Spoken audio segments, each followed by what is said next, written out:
Assalamualaikum warahmatullahi wabarakatuh. Kembali lagi dengan saya, Harvey Fernanda, pada mata kuliah Metodologi Penelitian. Pada sesi ini, kita akan membahas tentang literatur review. Pada tahapan literatur review atau literatur ilmiah ini, itu adalah tahapan yang sangat-sangat penting sekali untuk dilakukan. Karena pada tahapan ini, kita harus mengkaji literatur-literatur yang ada, literatur ilmiah khususnya. Jadi, ya dalam kita menentukan metode, dalam kita menentukan topik, ya kita harus tahu dulu ya literatur-literatur yang terkait dengan penelitian kita ini. Nah, dalam tahapan penelitian, ya tentunya kita harus menentukan bidang penelitian terlebih dahulu dan kemudian kita tentukan topik dari penelitian kita dan kemudian kita tentukan masalah dari penelitian kita dan kemudian kita rangkum metode-metode yang ada terkait dengan masalah yang tadi untuk menyelesaikan masalah-masalah yang ada dan kemudian kita tentukan metode yang diusulkan dan kemudian kita evaluasi metode tersebut dan kemudian baru kita tulis dalam bentuk publikasi atau penulisan ilmiah atau publikasi ilmiah. Itu tahapannya ya. Nah, jadi kenapa sih kita harus melakukan literatur review ini? Kenapa kita harus mereview literatur ini? Yang pertama adalah kita harus mengetahui lebih dalam terkait dengan bidang dan topik yang akan kita teliti. Ya kita nggak cukup tahu tentang bidang atau topik-topik sebagian kecil dari penelitian kita. Nggak boleh. Ya kita harus tahu secara garis besarnya dari penelitian kita itu seperti apa. Yaitu kita bisa dapatkan dari textbook. Nah, jadi dari buku-buku yang ada, itu kita harus kaji bagaimana eh, ya perkembangannya, bagaimana pembahasannya lebih dalam ya terkait dengan bidang maupun topik itu. Dan kemudian kita juga harus tahu ya secara mendalam ya tentang topik secara detail. Jadi kalau biasanya yang ada di buku itu yang biasanya definisi, studi kasus gitu ya. Nah, tapi ya studi kasusnya lebih detailnya, metodenya bagaimana, masalahnya apa dalam suatu kasus itu kita harus kaji ya. Nah, dan itu bagaimana perkembangan dari tahun ke tahun ya dari topik tersebut ya metode yang ada dalam itu ya biasanya kita kaji dengan membahas itu dia survei paper. Nah, ini biasanya survei paper itu ya mengkaji, mengumpulkan banyak sekali jurnal dari beberapa periode gitu ya. Nah, kemudian itu dikaji, dijadikan dalam satu paper. Dan kemudian manfaat lain kita melakukan literatur review ini adalah mengetahui hasil penelitian yang relevan ya, yang hasil dari penelitian yang ada itu bagaimana. Nah, itu biasanya kita dapatkan dari technical paper atau paper-paper yang sifatnya bahas teknis ya atau yang paper research ya. Nah, ini kita harus lihat penelitian-penelitian yang berhubungan dengan ini. Nah, ini udah spesifik ya. Dan kemudian mengetahui perkembangan ilmu pada bidang yang kita pilih. Nah, jadi kita harus mengkaji di sini me, melihat ya bagaimana perkembangan dalam bidang yang kita pilih ini. State of art dari penelitian-penelitian ini bagaimana? Ya dari perkembangannya dari awal mungkin dari metode contohnya dari munculnya bagaimana, kemudian berkembang itu itu bagaimana. Dan kemudian ya setelah itu biasanya ada di technical paper atau survey paper juga ya. Tapi perkembangan ini biasanya ada di survei paper kebanyakan. Ya dari awal sampai akhir itu survei paper biasanya. Dan kemudian kita juga dapat mengetahui lebih jelas ya masalah-masalah yang ada di penelitian. Jadi masalah apa sih yang ada di penelitian-penelitian tersebut? Nah, itu bisa kita lihat dari technical paper. Dan kemudian ya, jenis literatur ilmiah itu ada beberapa jenis ya. Yang pertama itu dari paper dari jurnal. Nah, jurnal yang mungkin sudah ya sering ya download dari tugasnya diminta oleh dosennya biasanya itu, cari jurnal. Nah, bukan jurnal akuntansi ya, jurnal ilmiah. Nah, jadi, cari jurnal yang membahas tentang, topik tertentu gitu ya. Biasanya ditugaskan oleh dosen-dosennya.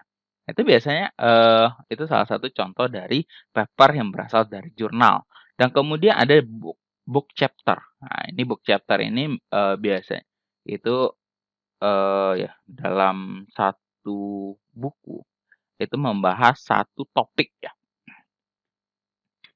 Nah, jadi ini ada book chapter, ini ya dari, kajian-kajian itu ada beberapa, chapter-chapter ya. Jadi ini ya buku yang membahas tentang satu topik khusus gitu ya. Nah, kemudian ada paper dari conference. Ini agak mirip dengan jurnal, cuman yang conference ini itu biasanya diseminarkan ya di suatu konferensi ilmiah yang kemudian diseminarkan di situ. Yaitu ya ada conference atau proceeding. Dan kemudian itu tesis dan disertasi. Ya termasuk juga skripsi ya, ya tugas akhir. Nah ini ketentuannya di sini kalau seandainya kita, ya ini secara umum ya, tapi bukan berarti melarang ya. Ini disarankan kalau seandainya kita mengkaji untuk, skripsi, usahakan, referensi kita itu berada pada level skripsi ya. Skripsi, ya kalau mau referensi ke tesis, disertasi juga boleh, tapi jangan ke bawah gitu ya. Tapi bukan berarti nggak tapi disarankan itu jangan yang ke bawah, ya paling tidak itu selevel, kalau nggak ke atas gitu ya. Nah kemudian itu yang kelima itu report ya, laporan dari organisasi yang terpercaya itu ya seperti dari, laporan kinerja sebuah organisasi kayak, laporan, World Bank gitu ya, itu boleh, itu laporan. Nah kemudian buku teks. Nah ini buku textbook itu juga boleh ya, ya sebagai literatur ilmiah. Jadi tapi, usahakan ini ya, relevan ya. Jadi kita meneliti suatu, penelitian bidang komputer, kita ambil dari, contohnya mungkin yang nggak relevan, contohnya mungkin, kasus kita tentang sesuatu, tapi ya kita ambil dari novel yang nggak ada hubungannya gitu ya, itu jangan. Tapi kalau, teman-temannya dari bahasa, dari apa, biasanya ya mereka mengkaji ya novel itu nggak masalah gitu ya, itu objeknya biasanya. Tapi untuk literatur, nah itu biasanya jangan dari ya apa ya, ya usahakan dari yang ilmiah gitu ya. Nah, kemudian ini, untuk mencari jurnal ini bisa dari Semago ya. Ini kita cari jurnalnya, ini, Semago ini ya kita cari jurnalnya di mana kita akan cari. Ada kemudian, ini kita bisa lihat di Journal of Information and Software. Ini ya kualitasnya kalau seandainya Q1 itu kualitasnya bagus ya.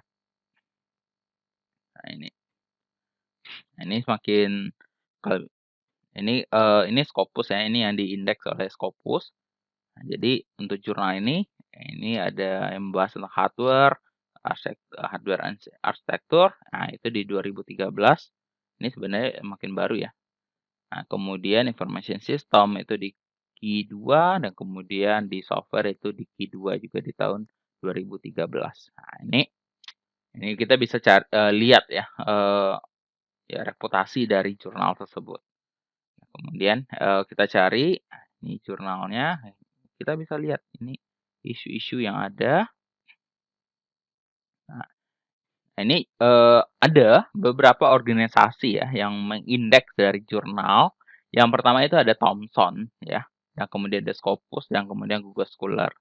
Ya tapi kalau untuk, S1 itu ya disarankan itu minimal itu ada, ya 2 atau 3 lah jurnal yang Scopus. Kalau bisa kalau yang disarankan itu adalah untuk referensi utama atau yang relevan sekali itu adalah yang jurnal Scopus.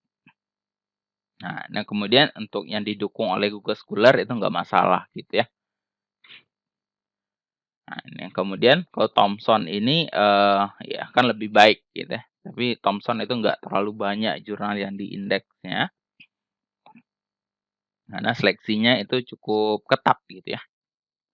Nah, kemudian ini ada algoritma dalam perankingan jurnal. Ini jurnal ya berdasarkan jurnal impact factor, itu yang dari Thomson. Nah, kemudian agent vector score itu yang dari Thomson juga ya.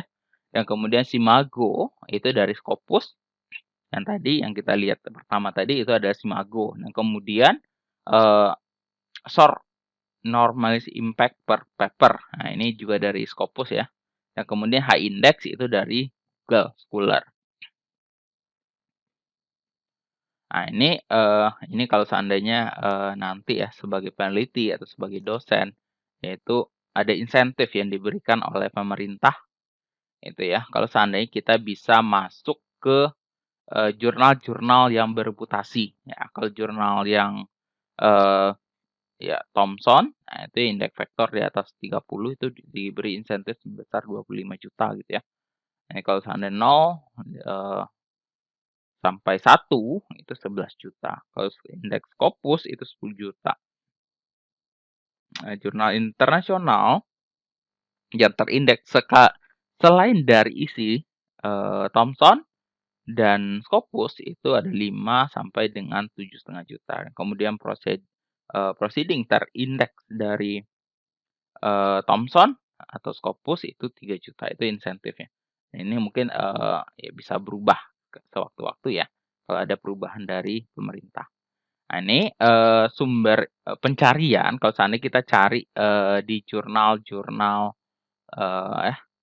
tuh cari jurnal itu yang gratis itu Google Scholar, kemudian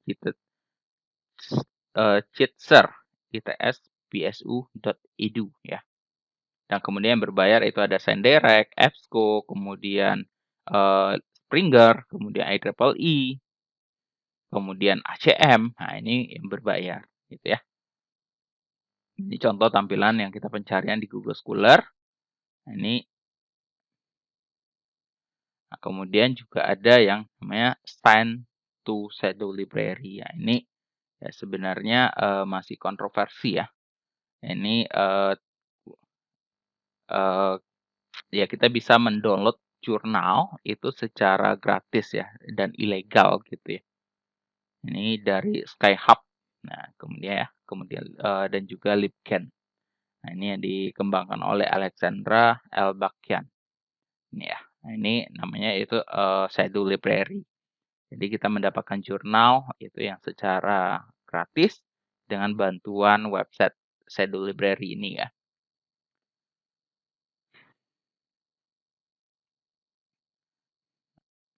Ini ya, contohnya di sini kita jurnalnya dari kita sudah dapatkan ini software defect prediction technique using metric based neural network classifier. Nah, kemudian kita bisa gunakan dari Telegramnya Skyhub ya.